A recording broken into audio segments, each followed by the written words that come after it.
morning, everybody. I am more than delighted to kick off this awesome event. Thank you very much for the honor of presenting what's a really fun story for me to tell.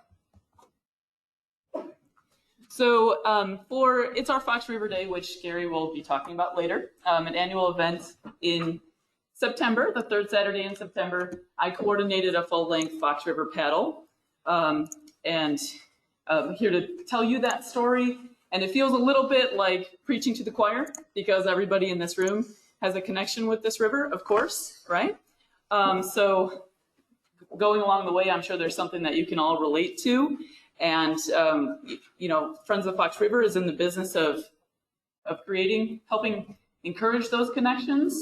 So this was a way that I could do that and really inform the work that I do in education and be able to really speak from the heart when we're working with our audiences, which are mostly kids. Is there a clicker? Yeah. One moment for the clicker. Oh. I think it's on. Yeah, it should be. Yes, here, right?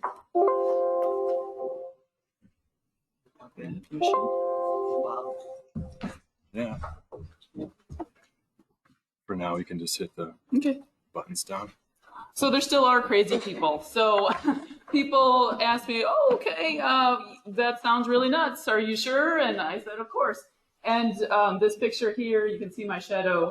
I was climbing an old abandoned structure on the lower Fox there, and I thought that was a pretty cool picture to be able to capture that shadow. But, you know, this quote came from a canoe outfitter down there who asked me, well, where did you say you started? And I said, oh, I started this trip at the headwaters near, you know, outside of Menominee Falls, Wisconsin. And that was his take on it. So there still are crazy people. So why do this? I touched on that a little bit already.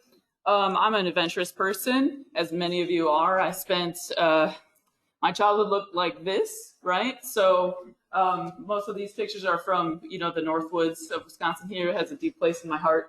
But this was, you know, the experience that my parents provided for me, motivating the work that I do in this trip. And, you know, now I'm kind of taking it to the level with my kids next. So looks pretty similar to what I was up to as a kid.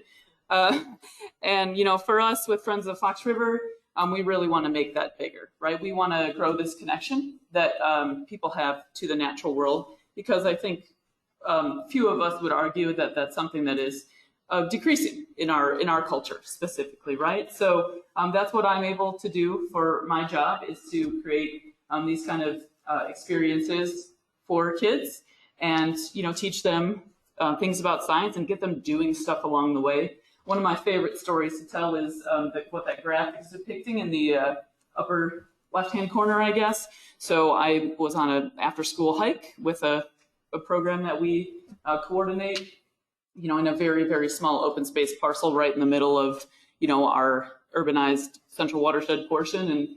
And that's a direct quote from a kid. It feels like I'm in a dream. He had never walked on a trail before. So it's, you know, it's those moments that really keep us going.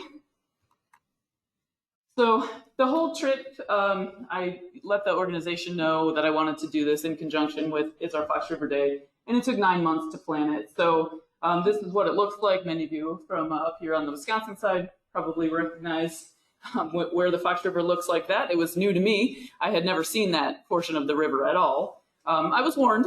I was warned it's going to be brushy and shallow, and it certainly was. And then, you know, 10 days later, what I'm pointing at there is a barge in the background. So very, very diverse river for something different every day to experience. This is what you might look like if you think you want to try something like this. Maybe some of you have attempted some of these longer trips.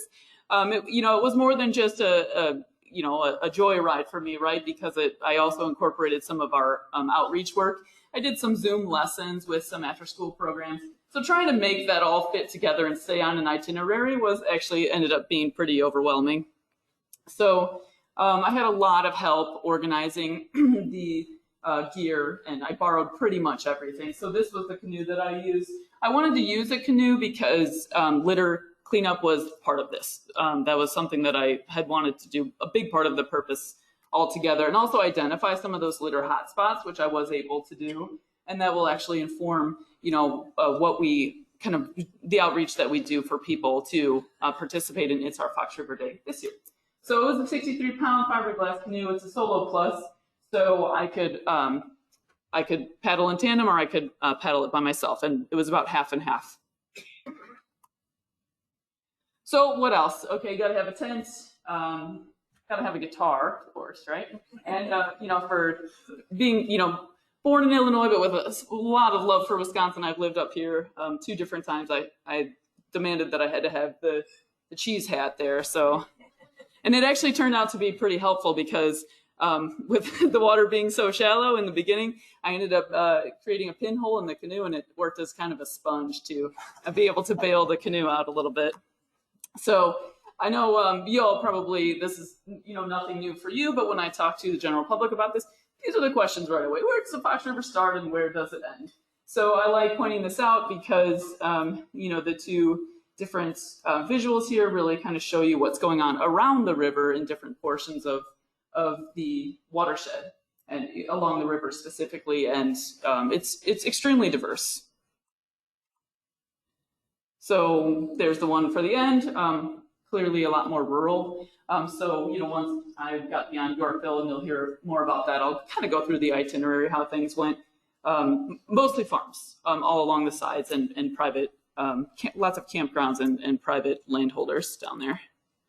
So, okay, I was ready to launch. I had some trip mentors who had done the trip before. They used kayaks, and they warned me a canoe was crazy. And they told me where to launch from. So I got to where they told me to launch from, and this was in September, so the water was pretty low. So you can see there's only a couple inches of water there, and I said, okay, time to shift gears here. I clearly can't launch, so I just went to the next available road crossing and dropped in from a pretty steep bank. So since there's a lot of scientists in the room, I thought I would have to share some figures, right? So you'll see a couple of these throughout the presentation, right? So, you know, I'm all set to go. I'm super pumped up. I've got everything. And then all of a sudden, day 1 happens, and here's what it looks like. So this was my day 1 partner, Cassandra. And day 1, we maybe actually stroked the canoe for an hour total, and we're mostly dragging it because the water was super low and there was all this deadfall. The picture all the way over there on the right is a leech, of course. I like sharing that one with the kids. They really get squeamish about that stuff. So I incorporated a couple videos here to just kind of show you what the experience is like. So to make the video play, just hit the button again. Okay. Wait. They won't. These trees, they won't stop me. I don't know if you guys can hear it. But...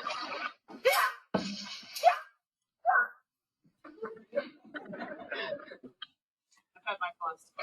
Okay, I'm back to business now. You think I'm afraid of a little tree? So we were having fun with it as much as we could. And, you know, Cassandra was kind of, what do you call it when you, like you're in a sports tournament and you bring in somebody at the end? She was like a ringer. I had to call in a ringer, right? Because my logistics got a little goofed up. But, you know, this is how I know she's a good friend, because she came for one day and it was pretty much all of that. So anyway, so we were having fun with it. But there's a golf course that maybe some of you are familiar with. So we started to see, once that golf course was there, we started to see, you know, really where humans started impacting it, right? So lots of litter that was clearly connected to the golf course, and then the treated greens kind of right up to the edge of the river. So definitely some outreach needed in that aspect. Okay, and we'll see some of these as I go through too. Sorry, I'm just watching my time here. So the Fox River, there are places where camping works, and there are places where you have to just figure it out. So day 1 was one of those figure it out places. So you can see I'm pretty much camping in a wetland here, right? So we were so tired from all of that work getting around the brush that this is what it looked like that day. They get better. So on day 2, I had a couple people join me who are toxicologists, environmental toxicologists at the state lab. So my former colleagues up there from Madison. So they had kayaks. So we were now kind of a 3-boat convoy. And this is when we started our litter removal. So when we got to our first population center at Waukesha, we started to see litter and do some of that litter control right below the Waukesha Dam. So between Waukesha and Vernon Marsh is a really what I would call a litter hotspot, right? So there's some good opportunities for us to be involved and to coordinate some events down there. So, this was the first introduction to how difficult it can be to do a portage. So although the dam, infrastructure there looks nice, it's pretty much a paddler's nemesis. And there isn't really a dam on the Fox River that I'd say wasn't. And more on that later, especially down in the central watershed portion. So here I definitely want to share this one with this group. So there's some healthy, happy debate going on about what kind of fish this was. So the water was so clear up here on the headwaters stretch, which was completely different from my central watershed portion. I don't believe I said this in the beginning, but I grew up in Algonquin, which is, smack dab in the central urbanized corridor, right? So water definitely does not look like this. So it was like watching an aquarium, like beneath my boat. It was a really, really tremendous experience. This fish was about as long as my arm and very, very skinny. And I've talked to some biologist friends, and the jury is out whether it was a muskie or a gar. So I'll let you guys, contemplate that. Night 2 was a much better campsite. So this was just on the edge of Vernon Marsh, if you guys know where that is, which is a beautiful, beautiful stretch of river. I highly recommend if, you need the peaceful paddle, that's a stretch that you do try to take on. So this was on the edge of a farm field in a kind of high ground woods. It's pretty nice. I call it Guerrilla Supreme. Okay, and then this moment. This was kind of day 2 in the trip, or the end of day 2, when I really started to. It really became a personal experience to me, and I'm asking myself, this is what I woke up to.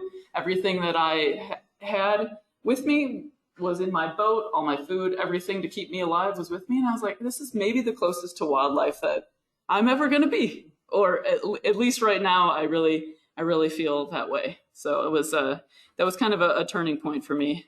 Oh, so here we go. Look at the mood graph now, right? Right, I'm waking up to a misty river, and there we go. So back on top of the world. So throughout the way, I'll kind of show you like little map checks for how far we came. So I highlighted in red how far that we've come and added the river mileage. And just a shout out to the fabulous Fox Water Trail. I used their principal maps the entire time that I was there, and also used them to take notes about those litter hotspots, and they worked out really tremendously. So you can see how far we've come so far and how far we had to go yet. Okay, here's a little quiz. This premier stretch of Fox River, so this is kind of Vernon Marsh up into Tishigan Lake. So we were counting, and we counted 155. Anybody have an idea what we were counting that day? Herons. Herons? Good guess. Lots of herons. Not 155. Say again? Turtles. Bingo. Oh, yes, bingo. You got it right. So pretty spectacular. Gorgeous, gorgeous stretch. This is where I saw the most people on the entire trip. Most people fishing from non-motorized watercraft. All right, so just living it up, having fun with it. Really easy paddle. Met some people along the way, and then although I had, I was warned about Tishigan Lake. It's like all of a sudden everything's going fine, and then you're like, okay, wow, and this was a Saturday, so okay, now here's the power boats. It was like a little introduction before getting to the chain of lakes, which you'll hear about and see later. But we started having to interact with power boats, and we also had an impending storm on the way. So I'll show you kind of what that looks like a little bit. This is when it got a little nerve-wracking. This was a Sunday. Paddle in the rain. So in order to stay on track today, like I mood graph again. In order to stay on track, like I mentioned before, with all the people I was meeting up with, getting behind on mileage, was really not good. And also with all that rain, and this was September, by the end of the day, I was really, really cold. So I was pretty scared, and actually ended up having to stop, lock up the boat, and then get a ride home. So, of the people that came along with me, awesome. I also had a huge support network too, of people to help with shuttles and that kind of thing. So we had border fever. We wanted to get to the border by the end of that weekend, that first weekend, and it just wasn't happening. So you can see there how far we had come so far. And just to kind of give you a little bit more context of the trip, so on average, 200 miles, plus or minus, depending on where you launch, right? So trying to average 20 a day, somewhere in that neighborhood, plus or minus 3, right? So you can see I was getting into some logistical trouble. So the brush didn't help on day 1, and then the rain. So, by the end of day 4, we were 13, start of day 5, 13 miles behind, and now we're getting into that central watershed portion where I'm from and where most of our Friends of Fox River's work is. So this is where I had people that were expecting me on certain days and trying to manage all that. So when that happens, for me at least, this is what your house looks like when you bring your gear home, and everything's drenched. Right? The cheese is there, of course. And I had to call my dad. I didn't know what else to do. I need some help. So we packed in some weird hobo overnight bag, and we said, all right, let's do this. So you can see we're stretching, drinking water, because it was a big day ahead of us. So my dad was planning on coming to get me through the chain of lakes, right? Warned a lot about the difficulty of that. And that's how the logistics, that's where he was supposed to come in. But now where we ended was actually pretty near here. It was a stop on the water trail between Burlington and Wilmot. So we still had, a fair amount of river to cover before even getting to the chain. So we weren't sure. We weren't sure if we were going to make up the mileage or not. But remember, it had rained a lot the night before. So now we also had current on our side, and I was paddling in tandem now. So I was 2 hours into him being in the boat with me. I was like, we've gone this far. So it really did change pretty quick. So made it to the border. Life is good, right? Had some fun saying goodbye to the cheese when we crossed over the line there. So here's, I did include a little image of the Fabulous Fox principal map that I was using for this one specifically because, everybody I talked to, paddlers, said, the chain of lakes, it's going to be tough. There's a lot of reasons it's going to be tough. There's going to be waves. There's going to be boaters. It's going to be windy. This is not a paddler's dream by any means. So I wanted to kind of show you the route that we used there. So the yellow highlight shows you how we did it, right? So you probably noticed right here, we just went directly across Grass Lake, which is what we were warned not to do. And there's a good reason why you shouldn't do that, right? When you're in a canoe and on open water like that, the waves did get pretty high. The reason that we elected to do that is because we were also advised to try to grab the wind shadow, so riding the shore that the wind is originating from, right, to help your paddling progress. So the only way to do that was to cross the lake. And we did this on a Monday, and it was Labor Day had come and gone, so the boaters weren't really a problem, but I'll show you what the paddling conditions were like. I know, when it's not high like that. See, look, I'm already less afraid. I'm getting out the camera instead of trying to swallow my heart back into my chest cavity. Okay, so that's not even too bad. This was already on the third lake of the chain, so we're on Nippersink Lake at this point. The crossing the Grass Lake, I definitely wasn't getting the GoPro out. Not at all. I was, trying really hard to keep my head in the game. So the beauty of that experience, as difficult as it was, is we were able to make up that mileage that we were short on. And completed 29 miles. So that was the biggest day of the adventure so far, the biggest day for mileage. And you can see that picture there is the one I took. I was coming into the McHenry Dam, which was my intended destination.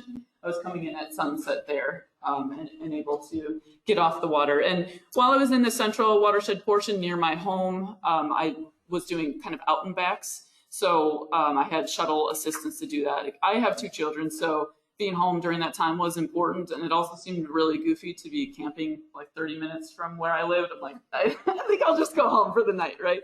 So that worked out. So I got my kids involved. This is Greta and Scarlett. They came out for, and my dear friend who helped with shuttling too. That's Richard there. It was really important for me that they experience some of this journey, and they were excited to do it. My one of my favorite stories to tell, though, was this moment. So this was the next morning.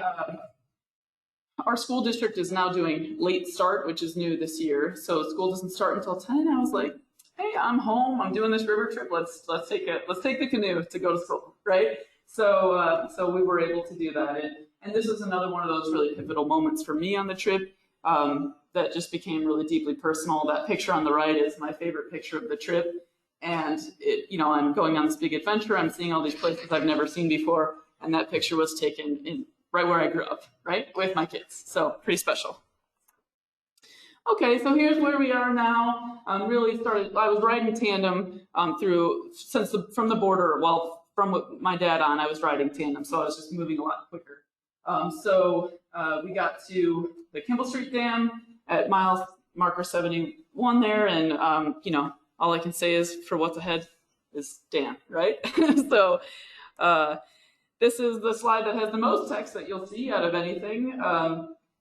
So this was really kind of actually living this really made me realize how nuts it seriously is that these dams exist, right? 9 dams in 30 miles, Kane County wins it. And part of our work with Friends of Fox River is doing outreach about dam removal too. That's a really big pursuit that we are taking on this year. So it was good to really see what that's like. So here's some pictures from portaging. This is the one from St. Charles, which was by far the most difficult portage. I had a partner with me, thank goodness, but portaging the dam in St. Charles requires crossing Main Street, and this was about 5 o'clock at night. So we're rolling a canoe across the street and holding up a sign, and people are like, what is going on? So that was difficult. Lots of work to be done to make that more paddler friendly. And then the pictures on the right side of the screen are from Aurora, which has a canoe chute that's you're not supposed to use, but it's not fully blocked. And then this actually here is a chain that's draped across. So, if you couldn't read that sign because you don't speak English, or you decided to not listen to that sign, that could have decapitated you. So, there's definitely some serious danger. Jokes aside, lots of work to be done to make improvements, for the paddler's experience, not to mention the water quality of the river, which we all know is impacted by dams. Okay, so made it down to Batavia by the end of the day and stayed with some friends. These are friends, longtime members and friends of the Fox River who have converted their entire property, riverfront property, into native plants. So they let us camp in their yard. It was pretty great. So here's where this was somewhere between Aurora and Yorkville. I don't remember exactly where, but this is the first time that I've actually experienced this. So if you can tell what that is, we think it was a goose, but maybe got tangled in fishing line, flying, and then got, wrapped around those wires. So images like this, I have incorporated into programming with kids, but this was the first time that I had actually seen it myself with my own eyes. And it's really kind of a wake-up call for, what we're doing with all the plastic materials that end up in this environment. Okay, so here we are. Come a long way. Those portage days were they were pretty tough. We weren't making quite as much mileage as we were, without 6 to 10 dams to portage in a day or whatever we were doing. But from Yorkville on down, if any of you have ever paddled that stretch or visited that stretch, it's really, really pretty. And I have some photos to share, but paddling just became a complete dream. So past the Yorkville Dam, there's only one dam that remains, and that's the Dayton Dam, which is very near the end. So it's all just kind of wide open and very rural and very scenic. This is what it looks like a little bit. So if you remember that picture about the crazy people from the second slide, so that's what I was climbing. I'd been eyeballing those the entire time because there's a lot of those. I think those are old bridge infrastructure that's bridges that are no longer there. And I was eyeballing them. And this one actually had a ladder, so I was like, okay, I'm definitely climbing that one. But maybe an hour before I was looking at it and trying to figure out how I could scale it. And I told my partner that I was with at the time, I was like, you know, 25-year-old me would have tried scaling that first one and probably fallen. But now 37-year-old me waits for the ladder. So this is right. This is like, this is all about growing up. So very, very beautiful. Water quality really tremendous. Lots of native plant diversity along the sides. Lots of wildlife. Lots of insects. Just very, very good time. Okay, here's the last mood graph.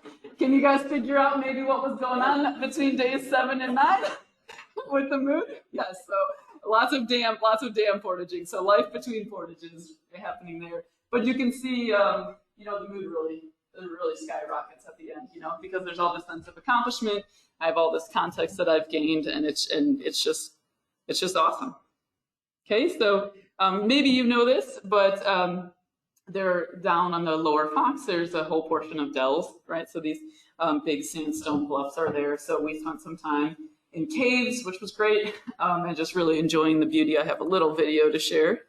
Yeah, so you can kind of see what that looks like. And the water was really low, so a lot more of the rock infrastructure was showing than you would typically experience, which turned out to be just really breathtaking. So we were liking the way the light was kind of shimmering on the bluffs there.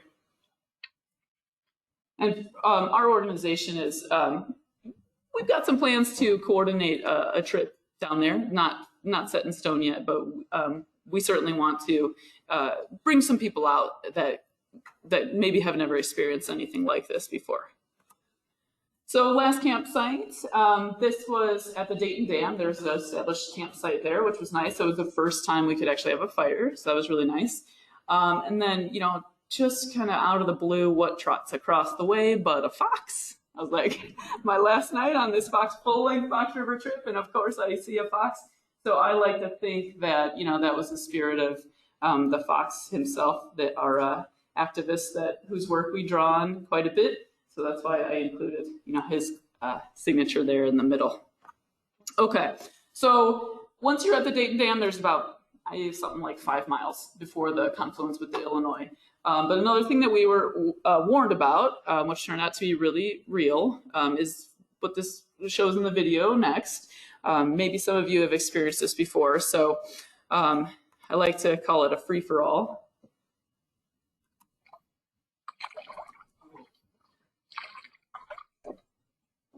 It's like all the anticipation. There they are, right? So some of you know about this. So those are the Asian carp. Or we'll go back to that. Those are the Asian carp. We stopped and we were talking with those canoe outfitter people, and there was a kayaker who lived in Ottawa, who kayaks the stretch all the time. She's like, "Oh yeah, they'll jump at your boat." And she's like, I just hit him with my paddle. She called it Popcorn River, and you can see why. So these fish actually come at your boat. I think it has something to do with vibrations. I'm sure there are experts in the room that could explain that way better. But, you know, just another example of the river and its diverse challenges, right? So in this aspect, the Dayton Dam is serving a very important task of keeping these fish from moving further into our Fox River. And my knowledge of the situation with the Asian carp down there, Kopi, I think we're calling them too, with the Kopi down there is management has really come a long way. So a good success story with some work to do left. So here we go. You can kind of just get a sense for, you know, how things kind of got back on track and where it really became easy. So, you know, days 7, 8, 9, 10, you know, not needing to do quite as much heavy lifting with the mileage as we did before, and really getting the time to experience. So a couple more slides just to kind of pull this all together for this audience. You know, what's the big story here? Well, we keep messing up. Lots of good things happening, but you know, every kind of pollution that I talk about when I educate kids about water quality threats, I saw with my own 2 eyes. This picture here is a giant cow patty, which was amongst many right along the river's edge, where farmers on the lower Fox were just letting their cows walk into the river. So definitely some need for some outreach with our agricultural influences. Saw a picture of the tragic wildlife. We still have industry right along the edge. You know, makes me kind of ask myself, where are we at with best practices for those existing, you know, industrial infrastructure. And I saw this so many times. So this is a good job for paddlers like me that are doing litter removal. Those snags are impossible to reach for shoreline cleanups. So you can see the human debris and massive amount of algae that kind of gets backed up in those spots. So really, for me, being able to speak from the heart and share with kids, I saw this with my own eyes. I didn't read this in a book to tell you today, and that's really kind of strengthening like my personal conviction with the work that we do and how we talk to people. So how do we turn this into something positive? Like I said, these threats become opportunities here. I didn't really show you this before, but this is a dam in South Elgin. So again, mowing and most likely treating right up to the edge of the river there. So just really being able to identify the needs for outreach was a really, really important part of this trip for me. So that's what I'm planning on doing, and that's what I've been doing. So not only sharing where the Fox River needs help, but just inspiring kids specifically to say, these are things that you can do. What's important to you? What is it that you want to do and experience outside, and how do you get there, right? So in the picture in the middle, again, that's from my home stretch, like really speaking from the heart, remembering my roots and why I'm here, and letting it continue to inform our work.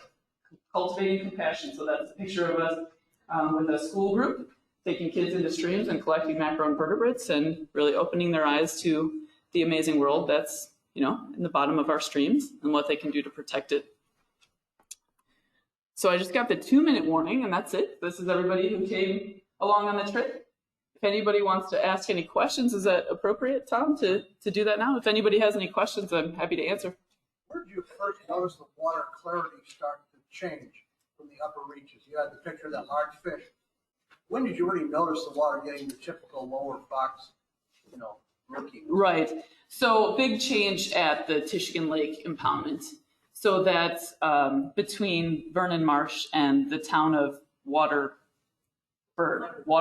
right? Okay, so that's the second dam. So so the Waukesha impoundment isn't awesome, but below the Waukesha Dam is actually where that picture of that fish was taken. So you're not really quite getting the water quality reduction until that Tishigan Lake chain and impoundments there. Because then the Rochester Dam is not far after that. So it's a pretty big impounded area. Anything else? Oh. The most spectacular part of the Fox? Oh boy. I gotta give it to the lower Fox, guys. I do. You gotta give it to the lower Fox. If you haven't seen it, you have to get out there. It's just, I mean, you really don't feel like you're in Illinois, and that's maybe what I needed. Like, oh, okay, my home state, right?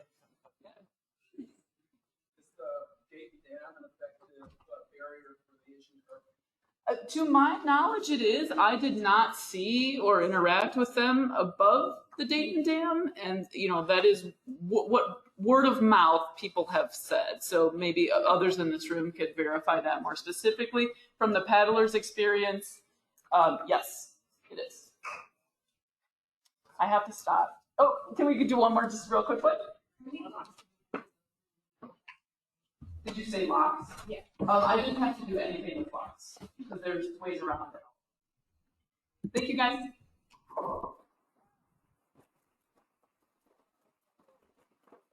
Thank you. With that, I'd like to introduce the next speaker. Really, really happy to have Jim Studi from the Watershed Protection Committee of Racine County. And I would like to